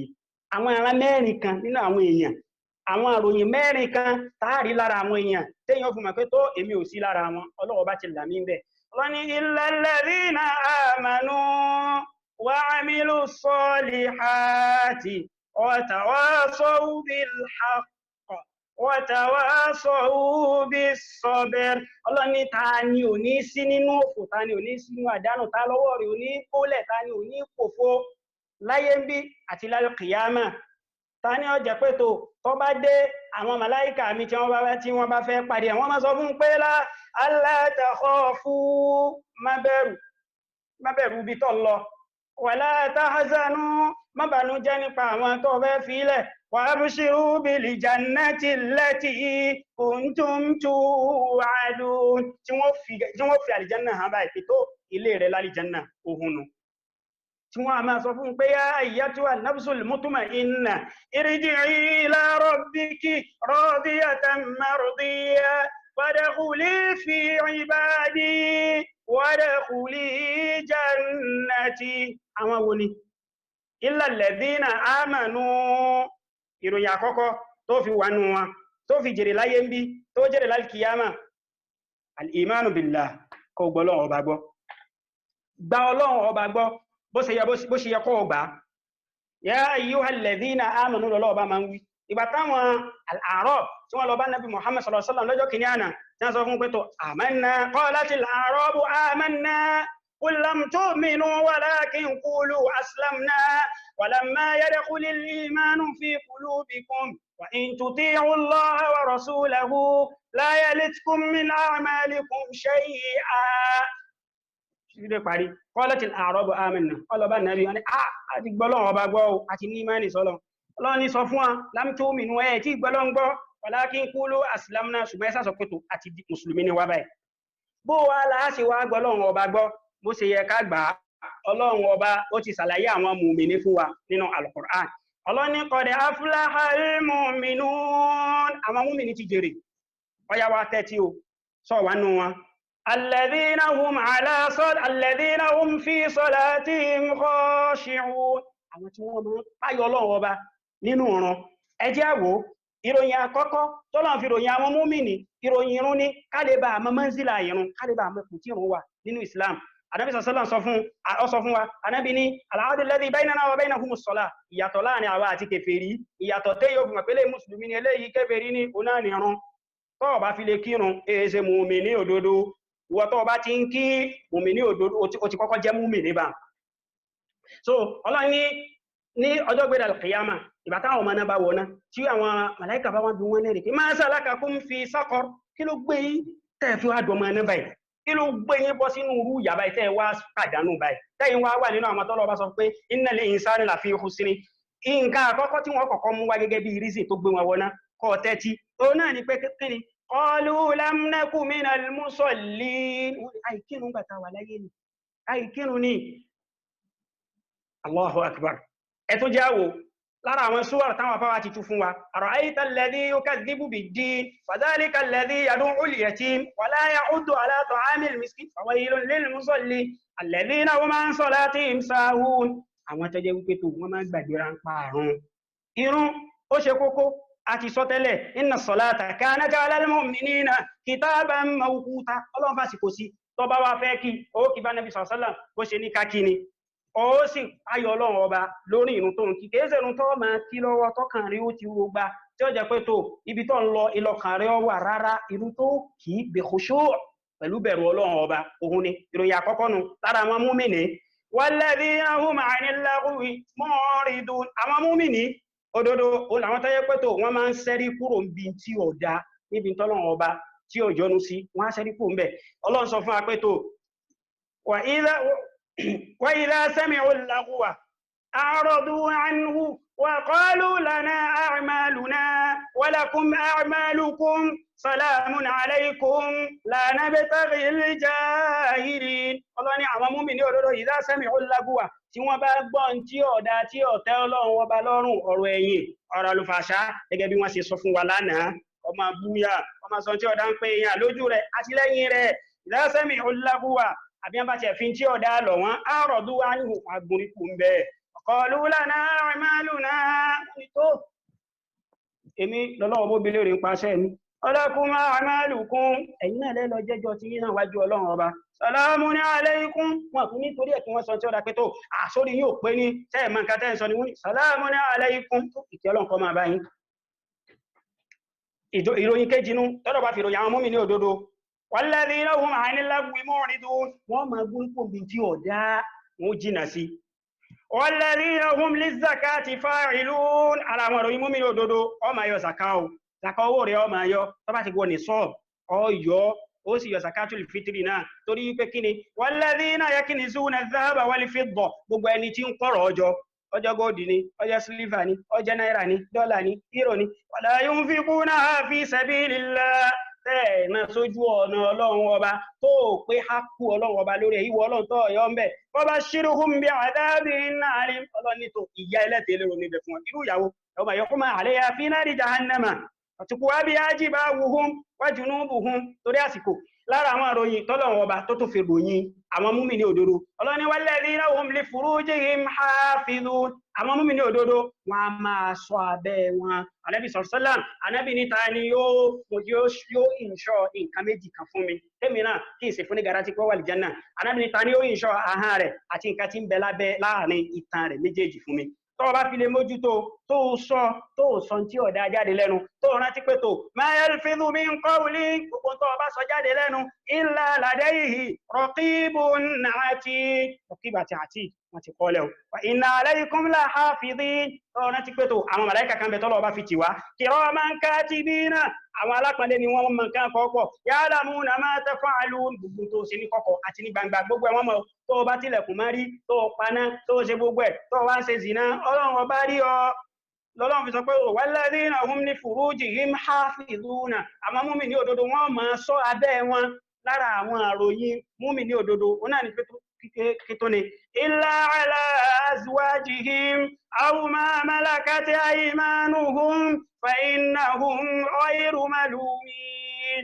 abẹ́ wọn ní fi súnmọ́ obìnrin kankan illa ala azwajihim àwọn ìyàwó wọn a sì rí pé tó ṣíṣẹ́rẹ́ Islam bá ní a máa ṣe kankan gbogbo ọ̀nà káàfi jìnà sí nǹkan lọ́lọ́wọ́ ọba ní máa ń là kalẹ̀ fún wa ìyẹn ní pé ní saddu dhara'i Ọlọ́run ní ká má ṣe zìnà agbára tọ́lọ́run sì dá fáwọn ọkùnrin ọ̀tọ̀ọ̀tọ̀ ní agbára mímẹ̀ tó yẹ pé tó ìyàwó méjì mẹ́ta ní Ọlọ́run ní tó bá rí pàgbára rẹ ọkọ̀ jẹ́ ẹyọ kan fẹ́ méjì tẹ́gbọ́n bá kọjá méjì fẹ́ mẹ́ta ọkọjá mẹ́ta fẹ́ mẹ́rin ìgbà tó bá fi fẹ́ mẹ́rin ara rí ó balẹ̀ Ànábì sallam ní Ànábì fi sọ fún wa kẹtò ká máa rẹ ju wálẹ̀ gẹ́gẹ́ bó sì wà nínú Suratul Nur qul lil mu'minina yaghuddu min absarihim ọlọ́ni ká máa rẹ ojú wálẹ̀ wa yahfazu furujahum ká sì tó máa sọ abẹ́ wa ẹ̀yin náà tún wù nǹkan Allahu akbar so walladhina hum li furujihim hafizuna lára àwọn àròyìn mú mi yóò dodo ọ ma sọ abẹ́rẹ̀ ó jìnà sí zina Ànábì ní tí zina bá fi lè fọ́nká tí zina wá gbajúgbajà láàrin àwọn àjọ kan lórílẹ̀-èdè kan illa ammahumullahu bil bala Ànábì ní Ọlọ́run dáadáa wò sí wọn ni ẹjá wo nǹkan HIV kò sí lára àwọn usuru tó ti lọ àwọn centuries tó ti lọ ṣé bó ṣe wà lásìkò síbẹ̀ ló ṣe wà ń gbà náà ni àwọn oríṣiríṣi àwọn àrùn lóríṣiríṣi tí máa tàtàrà ìbálòpọ̀ tí máa tàtàrà ẹ̀ jáde ẹwọ bó ṣe fọ́nká lásìkò yìí Ànábì sallallahu alaihi wasallam fi wá pé àfi ká jìnà sí zina tá bá fi lè jìnà sí àwa náà ti wà nínú àwọn mùmínì òdodo nù lára àwọn àròyìn náà Ọlọ́run tún ní walladhina hum li amanatihim wa 'ahdihim ra'un àwọn mùmínì òdodo wọ́n máa sọ bàbá mi fi pamọ́ tọ́lọ́run ọba tó fi sí wọn lọ́dọ̀ wọ́n máa sọ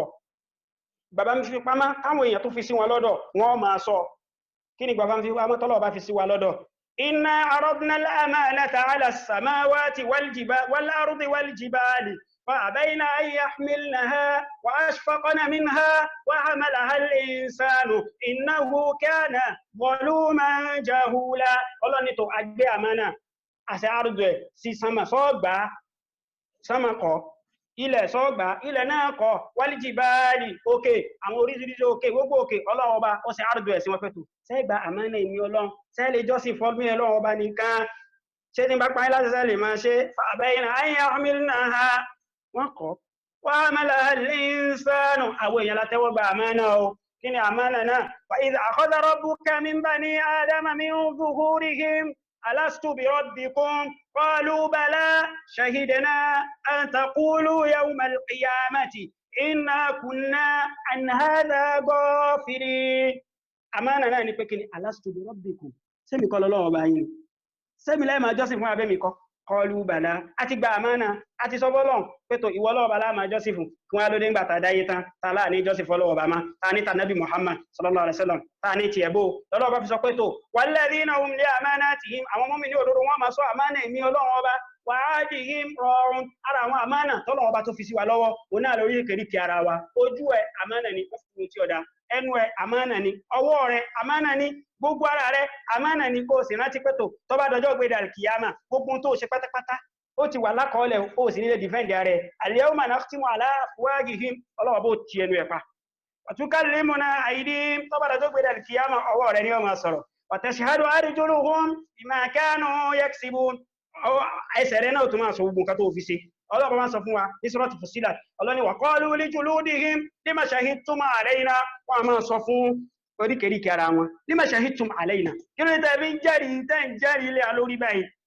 kí ló ní tẹ́ ń jẹ́rìí ilé alórí báyìí wọ́n àwọn oríkèríkè a máa sọ pé antaqana Allahu alladhi antaqa kulla shay'in ọlọ́run ọba ló fún wa lẹ́sẹ̀ pé ká máa sọ̀rọ̀ lónìí ṣé bọ́lá ti kìlọ̀ fún ọ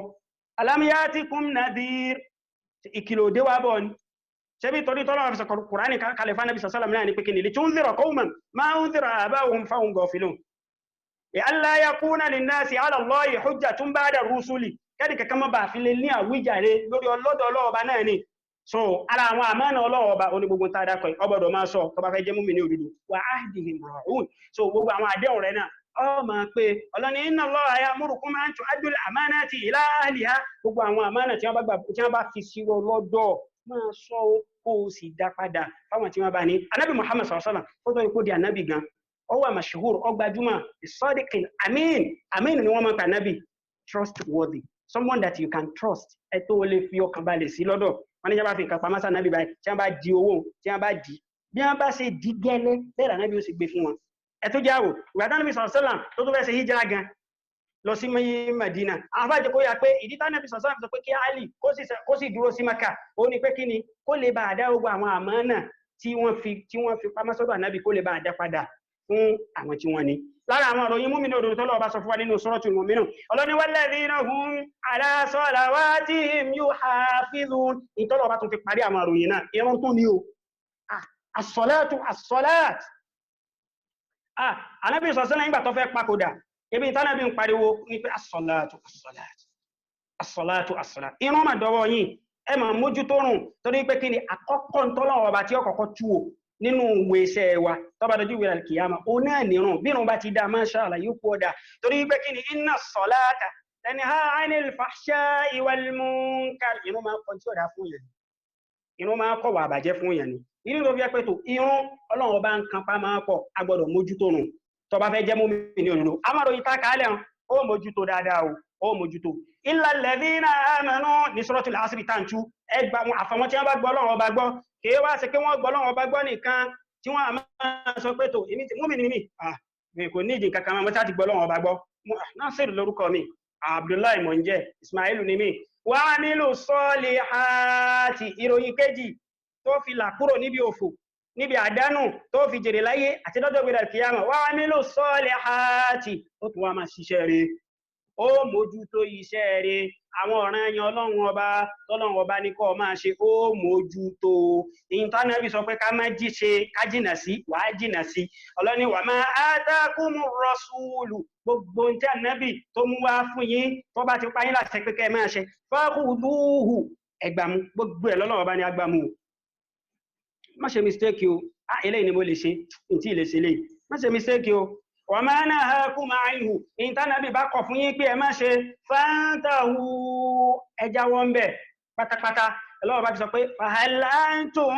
muntahun ìwọ náà sọ ṣe tán láti jáwọ́ bí tọ́yé anábì sọ pé kó má ṣe sọ ṣe tán láti jáwọ́ bí ọ̀rọ̀ ẹ̀yìn sọ ṣe tán láti jáwọ́ bí ìzìnà sọ ní ta tẹ́tẹ́ má sọ ní gbàrìbá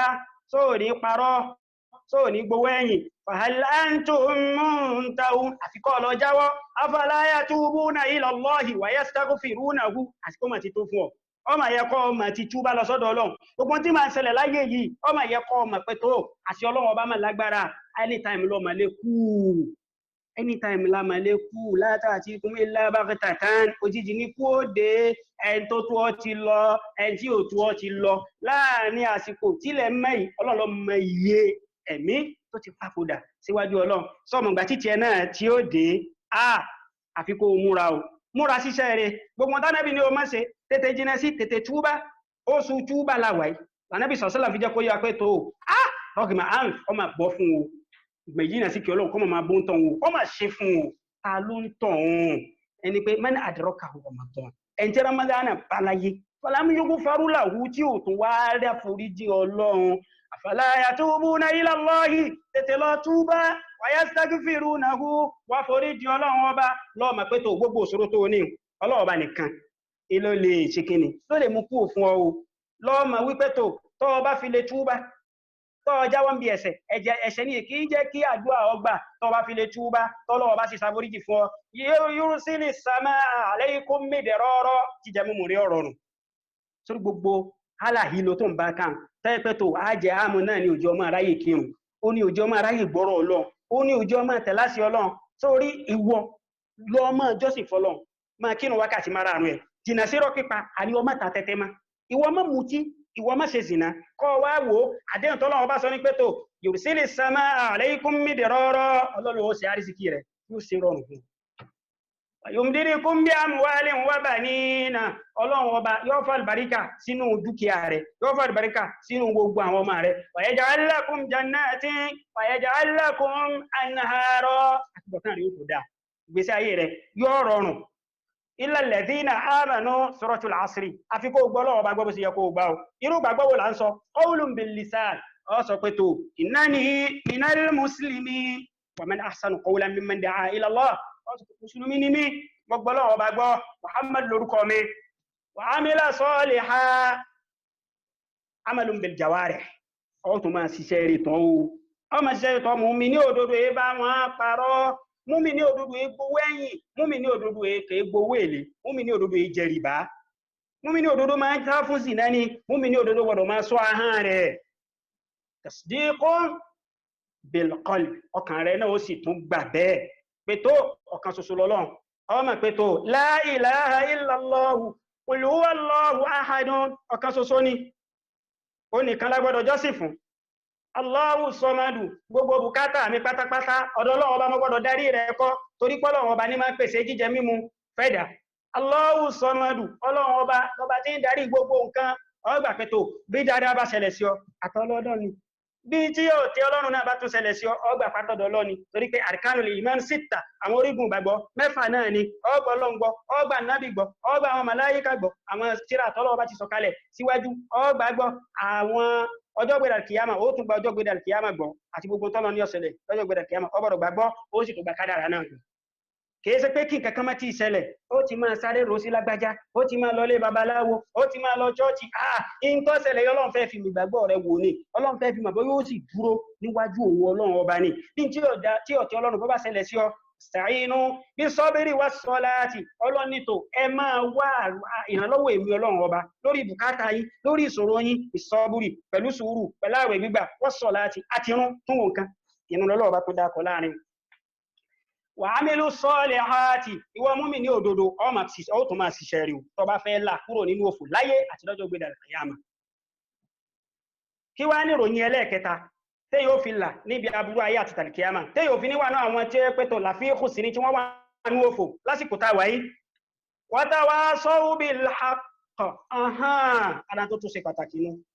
wọ́n tún máa bára wọn sọ̀rọ̀ bil haqq wọ́n máa ṣe wáàsí fúnra wọn pẹ̀lú òdodo àwọn àfáà sọ fún apẹ́tò kí ni nǹkan tọ́lọ́ bá gbà lérò pẹ̀lú al-haqqu láàrin àfáwà Ibn Abbas wọ́n ní al-haqqu láàrin òun náà ní al-Qur'an wa tawhid wọ́n máa fi al-Qur'an Ọlọ́run wọ́n fi máa bára wọn sọ̀rọ̀ wọ́n máa ṣe wáàsí fún apẹ́tò mọ́lọ́n lọ́kàn gbogbo tó ń jọ sí fún ṣọ́ọ̀ṣì tó ń lọ ilé aláwo tó ń lọ àwọn ọya òkè tẹ́ ń bọ̀ wọ́n ní nǹkan kan láti ṣe fún yín watawasaw bil haqqi wọ́n tó máa ṣe wáàsí dáadáa fúnra wọn ìwọ tó wá sí wáàsí àbí wáàsí tó fẹ́ gbọ́ ó tún ní májẹ̀mú àtúnbọ̀dọ̀ sọ láàrin náà ọlọ́ni qul hadhihi sabili ad'u ila Allahi ala basiratin ana wa man ittaba'an wa subhanallahi wa ma ana minal mushrikin hadhihi sabili ọjọ́ ọ̀nà Islam tó fẹ́ máa pèkè sí ad'u ila Allahi ala basiratin pẹ̀lú mímọ̀ lèyàn fi máa pépè wọ́n náà tó ti fẹ́ máa gbọ́ wá sí marú wá sí àwọn tó máa gbọ́ wá sí qala Allah àfáàtọ̀ bá ti rí tí ó máa ka àyà Qur'an kó sì máa tú ó sì máa sọ pé tó ntí sọ̀hábà báyìí tó sọ ń pa àyà yìí ni ìtànàbí tó sọ ń pa àyà yìí ni ìtàwọn àfáà tó ti lọ àwọn àfáà àwọn sálàfù sọ́ọ̀lẹ̀ tí wọ́n sọ ń pa àyà yìí ni àfáà tó bá ti jẹ́ pé tó kọ́ máa kọrin kọ́ máa dáwákà máa lùlù máa jó òun ni jìnnà sí irú wọn kò síbi tí wọ́n lè jẹ́ sí o. alábàṣírọtín wá sí tọ́ bá gbọ́ jọjẹ́ wá sí qala Allahu ọlọ́run ọba sọ ànábì sallam ọsọ ètò olè fi lànà ìwọ náà tó sì fẹ́ pépè lọ́wọ́ mímá fa'alam annahu la ilaha illallah tó bá pépè ọgbọ́dọ̀ lọ ní mímá o má tó máa sọ àwọn èèyàn nù kọ́rọ̀ rẹ máa wà di pé dọ́lù fa'adọ́lù. So torí pé láwùjọ wa lásìkò ọ̀pọ̀lọpọ̀ ló ti dàáfà especially lásìkò lockdown tá a ṣe wá wáyé ara àwọn tó mọ́tò kúbúrọ́ tá ń rí láwùjọ wa especially nílẹ̀ Yorùbá òun àwọn àfáà Facebook ẹja sọ́ra ẹja mọ̀ wá sí tábà máa gbọ́ kéèyà tó di pé yọ́ máa ṣe wá sí àbọ́ máa ṣe fàtíwá wọ́n láwọn àmàtọ́ gbọ́dọ̀ mà ara àwọn àmàtọ́ gbọ́dọ̀ mà ọgbọ́dọ̀ lọ́mọ Kùránì dìdò kọ́ ọmọ tafsir dáadáa kó o sì mọ àwọn ahadithu sahiha kó o lè tó hadith annabi Muhammad sallallahu alaihi wasallam ìwọ́n tó ṣe ní láàánú ni pé tó láwùjọ wa lásìkò ọ̀pọ̀lọpọ̀ ń wá ṣúhùrọ̀ ni ọ̀pọ̀lọpọ̀ fẹ́ hàn yóò sá sí péjì náà ni yóò sì máa wí ekú wí èyí tó tún wá ṣe ní láàánú jù àwọn èèyàn tún wá máa ṣe fatiwa bi ghayri ilm wọ́n tún máa ṣe dájọ́ ẹ̀sìn fáwọn èèyàn pẹ̀lú àìnímọ̀ kankan lẹ́yìn tó yẹ kó wà ní marhala ibtidaiya òun ó sì máa ṣe fatiwa àbí Ọlọ́run ọba kọ́mẹ́sà làwọn ń bẹ̀ torí ẹ̀ látún fi sọ fún gbogbo ẹ̀yin àfáà wa pátápátá gbogbo ẹ̀yin tẹ́ ẹ̀kọ́ wa gbogbo ẹ̀yin prof wa gbogbo ẹ̀yin dàkátìrọ̀ wa pé tó tẹ́ ẹ jẹ́ ahlul maidan ahlul ikhtisas àsìkò sí Ọlọ́run lóde ẹ dákun ẹ bá wa gbìyànjú ètè àtúgbé lọ́wọ́ yìí irú barnamiji wallahi ayìnyín gan kọ́lọ̀ kọ́mẹ́sà bàbá san yín ní ẹ̀san dáadáa ẹ tún jẹ́ ká gbìyànjú bí ṣe sọ́fà bí ṣe page káwa náà ká sí ká máa ṣe àwọn fàtàwá síbẹ̀ bí tẹ́ ṣe lóṣooṣù ká máa ṣe wá sí síbẹ̀ bí ṣe ká máa mú hadith kọ̀kì ká fi máa yànnà náà ọ̀rọ̀ fún àwọn èèyàn torí pé kí ni àsìkò rùwáìbìdọ̀ la wà yìí o àsìkò rùwáìbìdọ̀ la wà yìí o anábì sallallahu ti sọ anábì ní báyé bá ti fẹ́ parẹ́ ó bá ti ń dàsìkò wà láásìrì àwọn rùwáìbìdọ̀ wọn máa dá sọ́rọ̀ ẹ̀sìn rọ́jùnù táàfì ẹni tí ọmọ nǹkan kò lè dá fátíà kò lè dá kàyanjú kò ní lè ka fátíà yanjú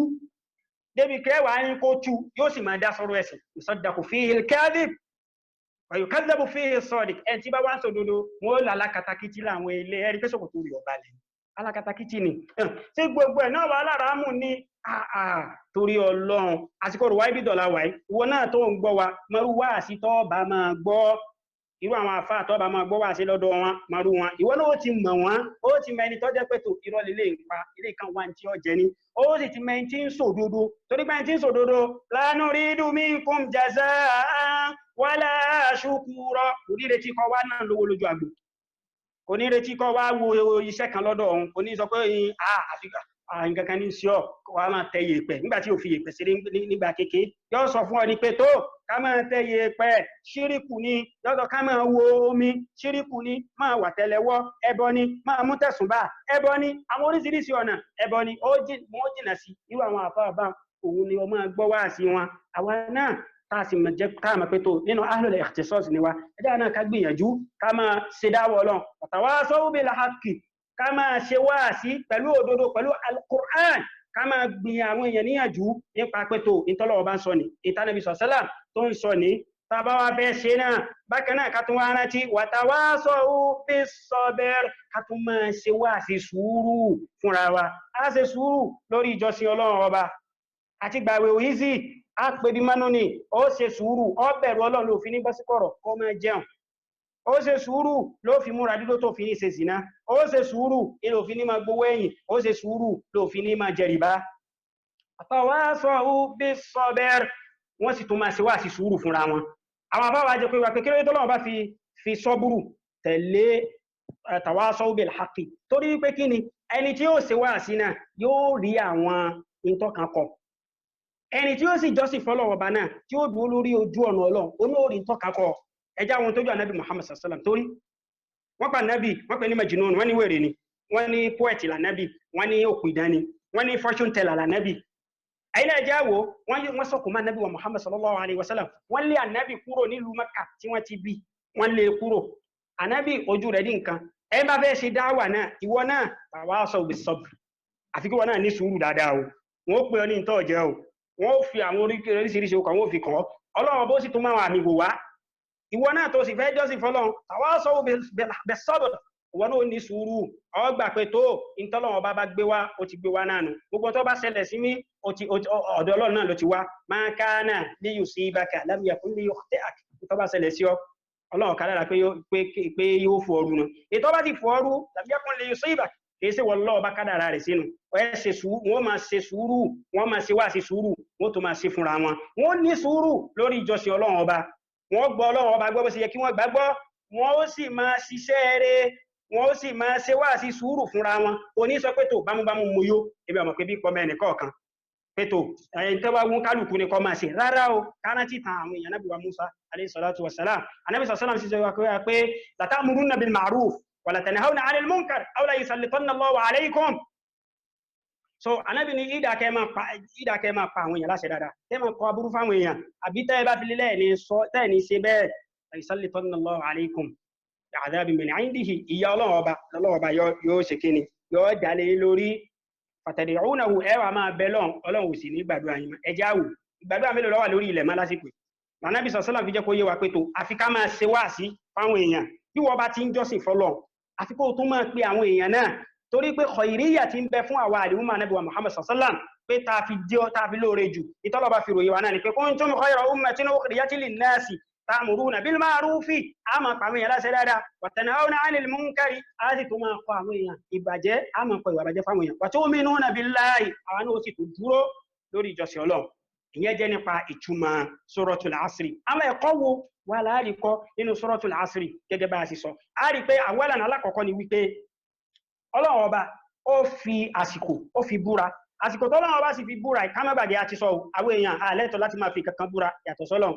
àsìkò tó Ọlọ́run ọba fi búra Ọlọ́run ọba ń jẹ́ kó yé wa nípa pàtàkì nǹkan yẹn ni lànàbì sallallahu fi jẹ́ kó yé wa pé igtanim khamsan qabla khams arábìnrin ká lọ opportunity nǹkan márùn kan kí nǹkan márùn kan tó ṣẹlẹ̀ sí wa ara àwọn márùn tánàbì dákọ òun náà ni pé kí ni shababaka qabla haramik bàtọ̀ wà lọ́dọ̀ tó léegun tó lè yaná fílà tó lè gbàwẹ̀ tó lè kírun ṣe dáadáa tó rí pọ́ darúgbó àti ara rẹ̀ náà ni faragh ìgbà tó sì láàyè dáadáa ló sójú ọ̀rọ̀ Ọlọ́run ọba qabla shughuli tó rí pé ó bìzì ìyẹn jẹ́ pàlá kọ̀kọ́ ara àwọn ẹ̀kọ́ ẹlẹ́ẹ̀kejì òun náà ni pé kí ni fadlul iman ọlá tí ń bẹ fún imani àti ipò imani níwájú Ọlọ́run ọba so lànàbí wa Muhammad sallallahu alaihi wasallam sọ pé la tadkhulul jannata hatta tu'minu wa la tu'minu hatta tahabu nabi ní ilé wà aljanna títí tẹ́ fi di mu'mini òdodo wa la tu'minu hatta tahabu sí lè di mu'mini òdodo tí tẹ́ fi nífẹ̀ẹ́ ara yín ẹ jáwò àwọn hadithi ànábì àti aya Qur'ani wọ́n máa túra wọn ni tàbí tawasaw bil haqqi tàbí tahabu bil haqq ànábì tó wá sọ pé hatta tahabu títí tẹ́ fi nífẹ̀ẹ́ ara yín títí tẹ́ fi máa ṣe wá sí dáadáa fúnra yín títí tẹ́ fi máa kọ ìwà àbàjẹ́ tẹ́ máa kọ́ fúnra yín lára àwọn ẹ̀kọ́ táàrí kọ nínú hadithi yìí o náà ni pé kí ni al-imanu bil qalbi la yakfi kó ló gba Ọlọ́run ọba gbọ́ mùmínì ni mí iye nìkan kọ́ o kọ́ máa sọ pé ìwà lẹ̀sìn ọ̀rọ̀ tí ọ̀dá ni o Islam takò ìwà kọ́ lẹ̀sìn ẹ̀sìn gangan ohun ni wà torí pé kí ni wa innaka la'ala khuluqin 'azim ẹ̀sìn ní ọkọ̀ bó sì wùwà so tí ń jẹ́ kó yẹ pé imani bil qalbi nìkan kárí akéyìn èmi gbọ́ Ọlọ́run ọba gbọ́ kò tó àfikò tó ṣiṣẹ́ tán agbọ́dọ̀ ṣiṣẹ́ tọ ìmáni rẹ̀ náà ni aláwọ̀ ẹ̀kọ́ tá tún rí kọ́ nínú sura yìí bákan náà o náà ni pé kí ni iṣẹ́ rẹ̀ onímájẹ̀mú méjì kó tó rí pọ́lọ̀ ọbọ̀ yóò já tẹ̀wọ́ gbà alákọ̀ọ́kọ́ al-ikhlas ó sàfọ̀ máa níyàn rẹ̀ pọ́lọ̀ lórí iṣẹ́ tó fẹ́ ṣe ẹlẹ́ẹ̀kejì wal mutaba'a ó sì fi tẹ̀lé Ànábì wa Muhammad sallallahu alaihi wasallam alákọ̀ọ́kọ́ wípé al-ikhlas ọlọ́ni man kana yarju liqa'a rabbih ìwọ tó mọ̀ kó pàdé Ọlọ́run tó sì fẹ́ gbẹ̀san iṣẹ́ tó ń ṣe láyé ibi tó bá ti fẹ́ jẹ́ kó jẹ́ sádánù lásán falya'mal 'amalan salihan ṣiṣẹ́ rẹ̀ wala yushrik bi ibadati rabbih ahada má mú ẹnì kankan lórogún pẹ̀lú jọ́sìn rẹ̀ tó bá ń ṣe pẹ̀lú iṣẹ́ rẹ̀ tó bá ń ṣe jìnà sí ríyáwù tí a rí mi kí a lè bá máa yìn mí jìnà sí alọ́ni ana aghna shuraka'i 'ani shirk mo rọrọ̀ ju gbogbo nǹkan tí máa rọrọ̀ lọ mọ́ rọrọ̀ ju kẹ́ tún wá máa mú ẹnìkan lórogún pẹ̀lú mi lọ man amila amalan ẹ̀ ń bá ṣiṣẹ́ kan iṣẹ́ rẹ̀ kan bó ṣe lè wù kọ́ dáa tó ashraka fihi ma'i ghayri tó tún wá ní àníyàn kankan tó ní àníyàn kankan lórí iṣẹ́ yàtọ̀ sí pé òfin wójú rẹ̀ mi Ọlọ́run taraktuhu wa shirkahu àti wọ́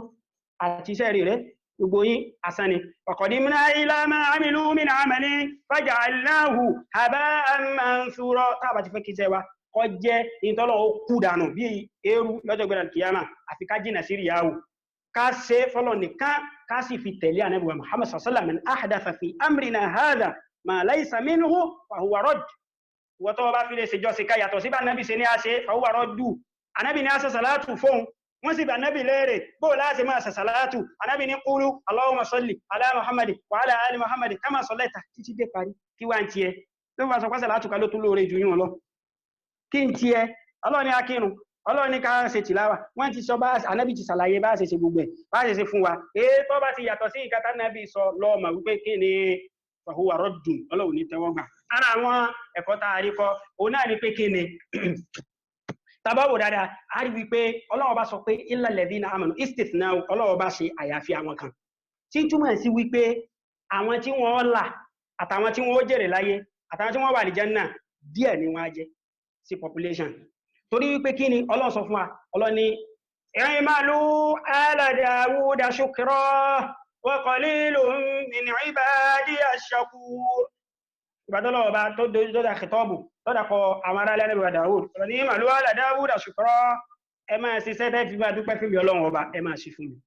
wa qalilun min ibadiya ash-shakur díẹ̀ nínú àwọn èèyàn ni wọ́n máa dúpẹ́ fún mi ni wọ́n mú oore tí mo ṣe fún wọn díẹ̀ nínú àwọn èèyàn ni wọ́n máa jọ́sìn fún mi Ọlọ́run ọba yémi Ọlọ́run ọba sì sọ pé kí wọ́n jọ́sìn fún mi tàbá tó wá wò á rí wípé Ọlọ́run ọba bá ń sọ ọ̀rọ̀ Ọlọ́run ní walakinna aktharahum la ya'lamuna walakinna aktharahum la ya'qiluna ọ̀pọ̀lọpọ̀ wọn àníma ọ̀pọ̀lọpọ̀ wọn àṣẹ làákàyè tí túmọ̀ sí pé àkọlíyà díẹ̀ ìní àwọn tí wọ́n là kọ́lọ̀ ọba ó máa sàkà gbogbo wa kọ́lọ̀ kọ́ kà wá kún ara àwọn tí yọ́ là láyé àti ní ọjọ́ gbèdè alkiyama so wọn báyé tí arọra sọ ìkọ́lọ̀ ọba kọ́ máa sàdí kó wúlò fún wa láyé àti ní ọjọ́ gbèdè alkiyama kí má gbàgbé ẹ̀san sùúrù ọlágbára gan ẹ̀san sùúrù lágbára ọ̀sẹ́ni tó lè sọ iye òdiwọ̀n ẹ̀san tí ń bẹ fún onísùúrù lórí ìjọsìn Ọlọ́run ọba lórí ìpèyàn sí Ọlọ́run ọba lórí àwọn àdáwò tọ́lọ́ba mú bá yà kò sí ẹni tó lè sí òdiwọ̀n ẹ̀san téèyàn gbà lórí ẹ̀ torí pé Ọlọ́run ọba sọ pé innama yuwaffas-sabiruna ajrahum bighayri hisab lọ́lọ́ sọ lẹ́yìn ní òdiwọ̀n so tí ń túmọ̀ sí wípé Ọlọ́run ọba nìkan ló mọ iye ẹ̀san tí ń bẹ fún sùúrù ṣíṣe yálà ó ṣe sùúrù lórí ìjọsìn Ọlọ́run ó sì ń ṣe sùúrù lórí pọ́ǹpẹ́ àwọn èèyàn sójú ọ̀rọ̀ Ọlọ́run ó tún wá ṣe sùúrù lórí tara rẹ̀ gangan ìtọ́bọ̀ bàbá gbé wá bá ọ lórí ìgbésí ayé ara rẹ̀ ìgbésí ayé rẹ̀ ṣe rí ọgbà pọ́ Ọlọ́run ọba ni ẹ̀san rẹ̀ ń bẹ lọ́dọ̀ Ọlọ́run ọba bighayri hisab tí ò ní òǹkà tí ò lódiwọ̀n tẹ́nìkan ò lè sọ pé irú òdiwọ̀n báyìí ni kọ́lọ̀ ọba kọ́ mọ́sá jẹ́ pé ó wúlò fún wa láyé àti lọ́jọ́ gbèdè alkiyama gbogbo àwọn àfáà wa àti àwọn dàkátìrò àwọn bàrá ọ́fíìsà tí wọ́n ti bá wa ṣe tafsir lórí platform yìí láti gbà tí a ti bẹ̀rẹ̀ kọ́lọ̀ ọba kọ́ mọ́sá bá wa san wọ́n ní ẹ̀san dáadáa látòrí àwọn professor Dawood àti àwọn prof wa Abdulwasi professor Muhammad àti gbogbo àwọn dàkátìrò wa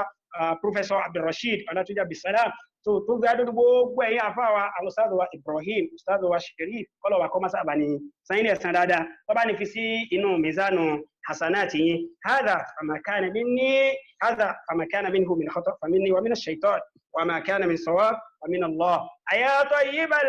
الأسماء يا من هو الله ومن لا يسمى ذلك الاسم إلا هو ومن كل ما نشكوه يا رب عافنا كأيوب إذ عافيته بعد بلواه وأنزل علينا ظل سترك وكفنا من السوء والمكروه ما نحن نخشاء وأسبل علينا ظل سترك وكفنا من السوء والمكروه ما نحن نخشاه وما كان من ربي فإنك ربه وما كان من مولى فإنك مولاه